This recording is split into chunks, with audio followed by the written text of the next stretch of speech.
பார்க்குறீங்களா? நீங்கள் சொல்லலாம்.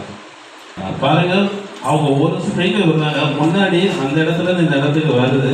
அந்த பட்ட உடனே அவங்க கொடுத்த அந்த எனர்ஜி இங்கே வரையும் வருது. ஆனால் அவங்க விட்டது வந்து ஒரே ஒரு ஸ்ப்ரிங் தான் வர்றாங்க. ஒரு ஸ்ப்ரிங்க்கு தான் ஃபஸ்ட்டு எனர்ஜி கொடுக்குறாங்க. அந்த எனர்ஜி எங்கே வருது? ட்ராவல் ஆகுது. ஸோ இங்கே வரையும் ட்ராவல் ஆகுது. அந்த ஸ்ப்ரிங்கு முன்னாடி மூவ் ஆகிட்டு திரும்பி பின்னாடி வருது பாருங்க. சரிங்களா? ஸோ பேக் அண்ட் ஃப்ரண்ட்டு வரும். வருதா? ஓகே. இது வந்து நம்ம ஸ்டேட்ஸ் ஆஃப் மேட்டரில் வந்து 3 ஸ்டேஜ் வந்து இருக்குது நம்ம சுற்றி. ஸோ என்னென்ன பொருள்கள் இருக்கும்? திடப்பொருள், திரவப்பொருள், வாயுப்பொருள் அப்படின்னா 3 பொருட்கள் இருக்குது. சரியா?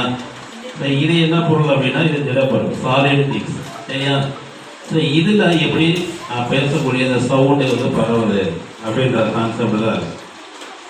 ஸோ இப்போ நான் இங்கே பேசுகிற உங்கள் காது எல்லாத்துக்குமே கேட்குதா?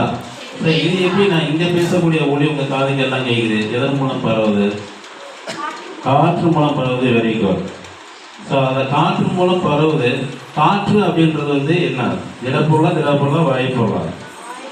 ஸோ வாயு பொருள். இப்போது டெலிஃபோனில் வந்து பேசுவாங்க லேண்ட்லைனில். அதில் பார்த்தீங்க, இந்த டெலிஃபோனில் பேசுகிறது ஒரு ரூமுக்குள்ளே உட்காந்து பேசுவாங்க. நம்ம அப்பாவோ நம்ம அண்ணனோ வந்து பாரின் பண்ணி இருப்பாங்க, இல்லை பக்கத்து ஊரில் இருப்பாங்க.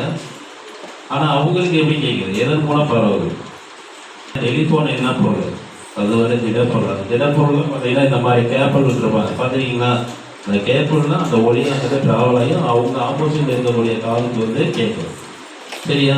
அது எப்படி ட்ராவல் ஆகுது திடப்பொருள் அப்படின்றதான் இந்த கான்செப்ட். அவங்க ஒரு ரிங்க்கு தான் விட்டாங்க. அந்த ஒரு ரிங்கில் குறிப்பிட்ட ஒரு எனர்ஜி கொடுப்பாங்க. அந்த எனர்ஜி வந்து அடுத்த ரிங்குக்கு எப்படி ட்ராவல் ஆகுதோ அதே மாதிரி தான் அந்த லேண்ட்லைனில் அந்த ஃபோனில் அந்த எனர்ஜி என்ன பண்ணும்? அப்படியே ட்ராவல் ஆகி ஆப்போசிட் இருக்கக்கூடிய காலுக்கு போய் கேட்கும். சரியா? திடப்பொருட்களை பரவும் அப்படின்றதுக்கான ஒரு ஸ்மால் கான்செப்டுக்கான ஒரு ஆக்டிவிட்டி.